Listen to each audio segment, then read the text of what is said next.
লোকসভা ভোটের প্রাক্কালে সংখ্যালঘু সেলের উদ্যোগে সর্বধর্ম সমন্বয়ে কর্মী সভা অনুষ্ঠিত হলো জেলা পরিষদ ভবনে। সভায় এসে ধর্মনিরপেক্ষতার পাশাপাশি আগামী লোকসভা নির্বাচনে বিজেপিকে উৎখাত করার ডাক দিলেন তৃণমূল কংগ্রেসের সংখ্যালঘু সেলের রাজ্য সভাপতি তথা ইটাহারের বিধায়ক মোশাররফ হোসেন সহ রাজ্য সরকারের মন্ত্রী বুলুচিক বড়াইক। এছাড়াও উপস্থিত ছিলেন জেলা পরিষদের সভাধিপতি কৃষ্ণা রায় বর্মন, এসটি/এসসি সেলের জেলা সভাপতি কৃষ্ণ দাস, মহিলা সভানেত্রী নূরজাহান বেগম, যুব সভাপতি সন্দীপ ছেত্রী সহ বিভিন্ন ধর্মের ধর্মীয় প্রতিনিধিরা।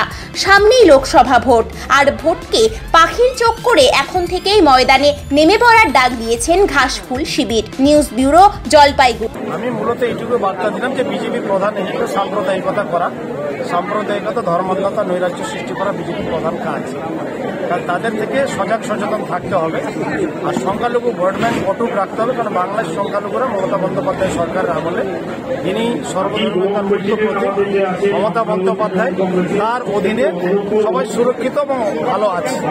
সেই হিসাবে সংখ্যালঘুদের যে অভিনব উদ্যোগ উন্নয়ন করেছে মমতা বন্দ্যোপাধ্যায়, সে উন্নয়নের ধারাকে, তার উন্নয়নের দিগন্ত উনি যে উন্মোচন করেছে সেটা ধারাবাহিকতা রাখতে হবে। আর আগামী সংখ্যালঘু মুসলিম মানুষরা একসাথে ঐক্যবদ্ধ অভিন্ন থেকে সাম্প্রদায়িক বিজেপিকে, যারা উগ্র মুসলিম বিরোধিতা করে, যারা সাম্প্রদায়িকতা করে, যারা মুসলিমদের বড় ধাক্কা দিয়ে বার করতে চায়, যাদের উন্নয়নে কোনো খাতে বরাদ্দ করে না, সেই পার্টিকে উৎখাত করতে